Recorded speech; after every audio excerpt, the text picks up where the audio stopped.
So I was homeschooled for high school.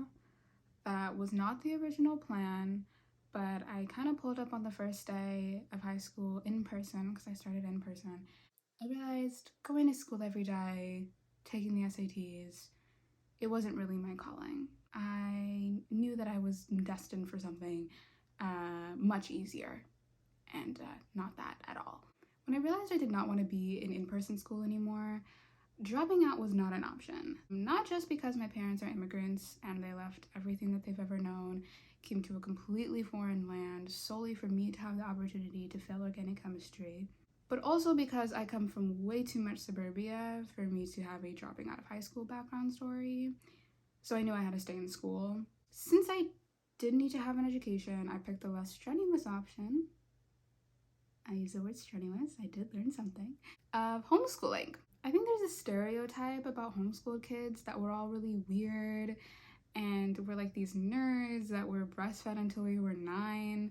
But that really upsets me because I was formula fed until I was 12.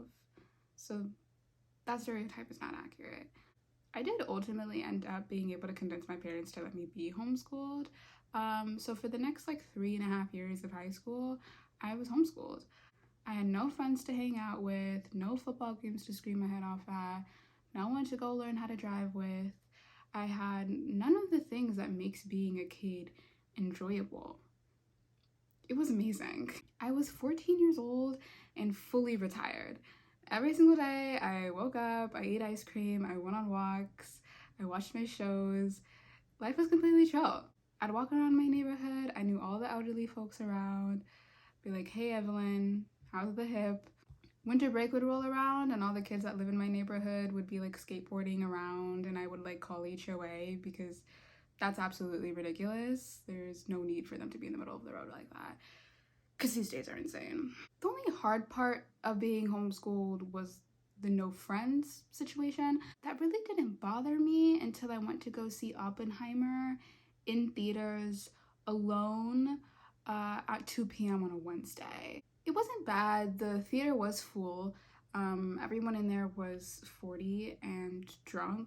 I remember when I was leaving the theater, I was walking behind a group of like middle-aged people and I overheard their conversation of them talking about how sad they were that their fun evening was coming to an end because they needed to go pick up their kids from school. I realized then that my lack of friends was pretty embarrassing. So ultimately I decided that I was going to download Bumble BFF and do something about this friendship problem. Bumble BFF was something I was thinking about for a while, but I was pretty embarrassed to get on the app because I assumed all other 18-year-olds that I'd want to be friends with already have friends from school. But I didn't let that stop me in this situation. I got on the app, I started using it, things were fine.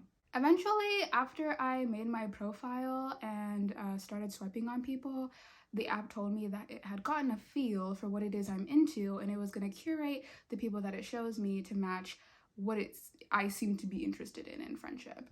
I thought it was great that the app did this and I was excited to see what my perfect people were until all I was being shown were 18, 19, 20-year-olds, great, who were all married.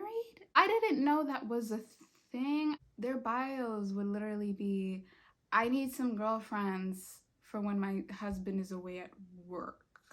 Okay. I thought we were 18, but the more that I was coming across these literal 19-year-old allegedly wives who were looking for friends for when their husband was away, I started to question this. But I've been home alone, homeschooled for so long that my mind pulled some trick on me and it actually hasn't been 4 years and has actually been like 30. Am I 30? Do I have children?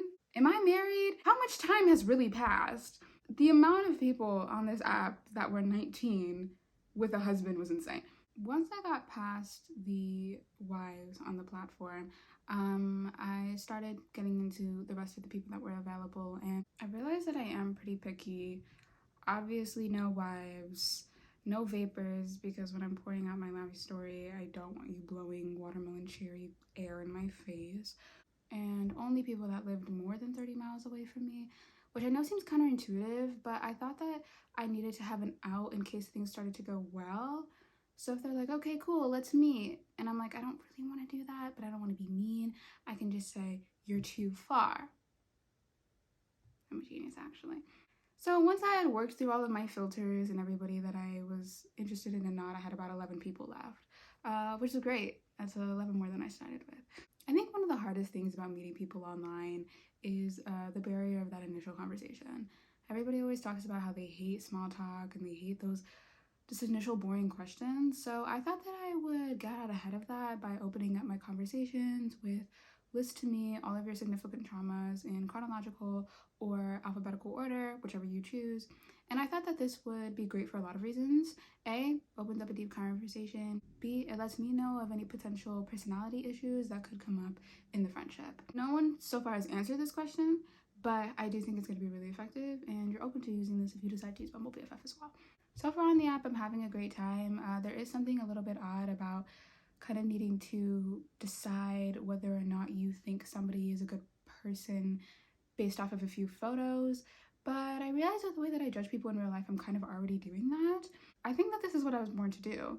Though there have been a lot of people on there saying that they want to have like buddies for going out to club or going out to party. And as you guys know, with my retired lifestyle, that is going to be pretty difficult for me to accommodate. I think I'm going to be pivoting my search, and instead of looking for 18-year-olds, go for those 40-year-olds who are going to be picking up their kids from school later.